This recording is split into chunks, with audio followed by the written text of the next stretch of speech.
Jacob. I am Isaac. Can you tell us about the journey that you have been on recently? Our journey started over 14 years ago. At that point, I was a professional dance teacher and Adam was in the Royal Marines band, and we both felt God asking us to step out of the boat and to give more of ourselves to Him. We both took on more responsibility within our corps, and we both ended up changing profession. I started working for the Salvation Army as a children and family worker, and Adam left the Marines and started doing IT training. Whilst this was all taking place, we continued to explore our calling by attending Design for Life, which helps you look at your gifting and God's purpose for your life.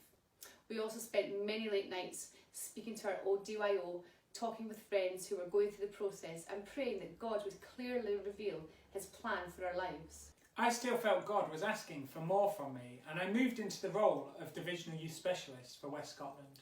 I found it really hard to ignore my calling. The more candidates boards I sat in, praying for future leaders to step up, and the more I spent time encouraging young people to listen to God and have the faith to follow, the more I knew I had to do something for Him. That uncomfortable feeling kept coming back. Exploring Leadership 2019 came along. I'd taken down a group of young people from West Scotland. We'd flown down on the Saturday and stayed at the college overnight, and I will never forget the Sunday. It has changed my life. As I walked over to the main building of the college, before a word had even been spoken to me, I felt the presence of God like I had never felt before. It was like He was calling me home. He said to me, "Your family need to come here. This is what I need you to do for me. Put your thoughts and easier ideas to one side and follow me. Be willing and say yes." During the morning meeting, I spent the whole time fighting away the tears. Every word of every song was meant for me. I went to the mercy seat and accepted God's call. I had fought for long enough. I said yes, and it felt right. I had an indescribable sense of peace and excitement almost instantly. As I turned around, Janet Robson, who was the first person we'd ever spoken to some 14 years ago, was standing on the front row, and through the tears I told her, "I think I've just said yes," and I asked her to pray for me.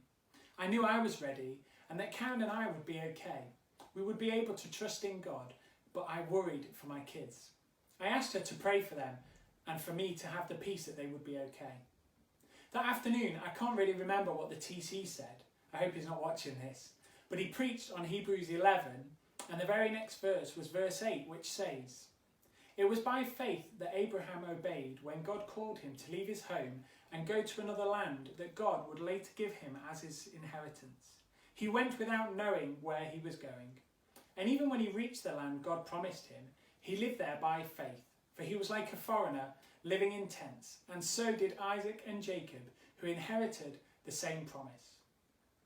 It was unbelievable and sort of funny at the same time. God had used a specific verse that spoke into our situation almost perfectly and highlighted our two children by name. After saying yes that morning, the only worry I had, God had taken care of within a matter of hours. I had also been feeling God speaking to me more clearly over the previous few months.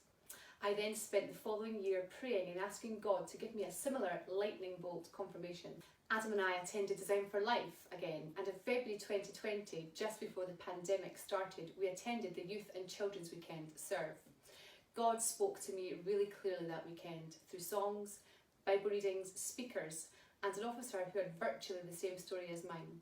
The following day, I sat in my living room having some quiet time with God, and He spoke really clearly to me through some Bible verses, and this is when I finally said yes.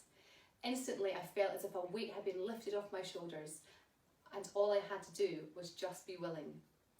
The next day, we applied to become candidates, and we have been working through the process over the last year. As we record this video, we have just completed our assessment conference, and hopefully by now, we will have been recommended for training.